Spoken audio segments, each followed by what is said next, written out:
Ave readers, and we're back again, continuing off where the last video left off with Temple of the Winds by Terry Goodkind. Kara agreed to escort everybody back up to the keep. Nadine agreed to marry Richard, and Dreyfus agreed to marry Kaelin. All of this to fulfill the prophecy of how they're going to get into the Temple of Winds. Richard having to betray his love for Kaelin and Kaelin hers to him to marry somebody else, all to fulfill this prophecy. And we pick back up. Bardine looked terror-stricken when Richard told her. She threw her arms around him and wept in twin misery. The Sliff watched from her well, frowning in curiosity. The Sliff is like Mercury, made magical and sentient. It used to be a human. In fact, it used to be a wizard that gave up their life to become a magical means of transportation, slipping from one area of the world to another, like diving into a well and popping up out of another well of Mercury. Nadine mixed things from the pouches in her big bag, giving Bardine instructions on when to take them, promising that they would help her get through her grief. Richard tried to tell Bardine everything he could think of that she might need to know. Kaelin could almost feel time tingling against her flesh as it flew past, as she plunged and plunged into the black depths. "We must go," Kara said, cutting off the stalling. "We must ride hard to arrive before the full moon rises." "How will I find the Temple of Winds?" Richard asked. "You do not find the Temple of Winds," Kara said. "The Temple of Winds will find you, if the requirements are met." Nadine lifted her bag before Richard.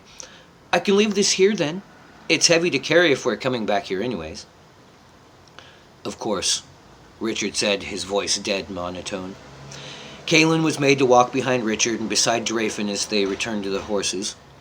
Nadine touched Richard's back as she walked with him. She was doing a fair job of restraining her joy over her triumph, yet it was a touch meant to send a message.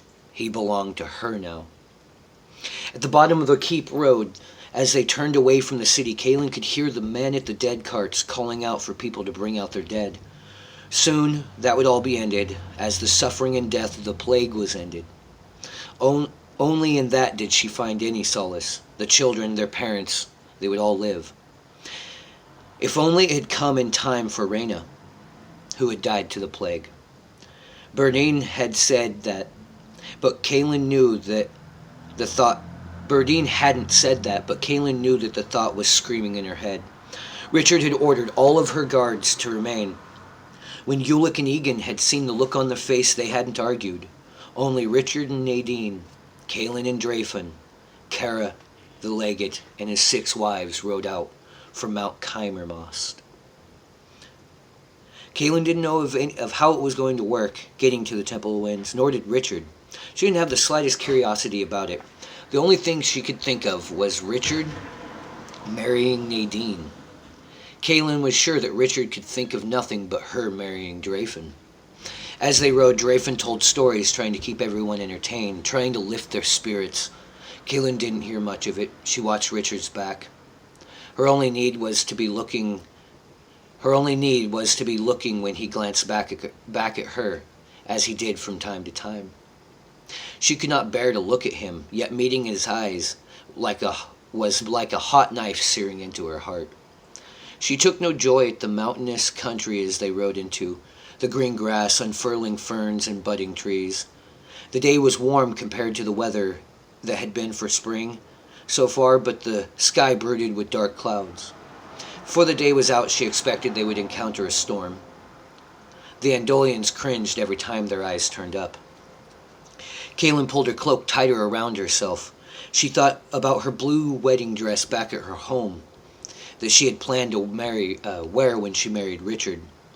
She felt herself getting angry at him. He had seduced her into thinking she could love, could have happiness, seduced her into forgetting she only had duty, seduced her into loving him. When she realized she was angry at him, the tears came again, running down her face in a silent torrent.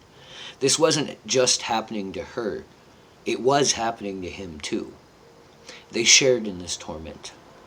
She thought about the first time she saw him. It seemed so long ago when she had been running from Darkenrall's assassins, and Richard had helped her. She thought about all the things they had done together, all the times she had stood watch while he slept and she gazed at him, imagining just being a normal woman who could fall in love, instead of a confessor who had to keep her feelings secret and live a loveless life. Confessors, at the moment of any kind of release of their utmost control of their feelings, are threatened to release their magic power.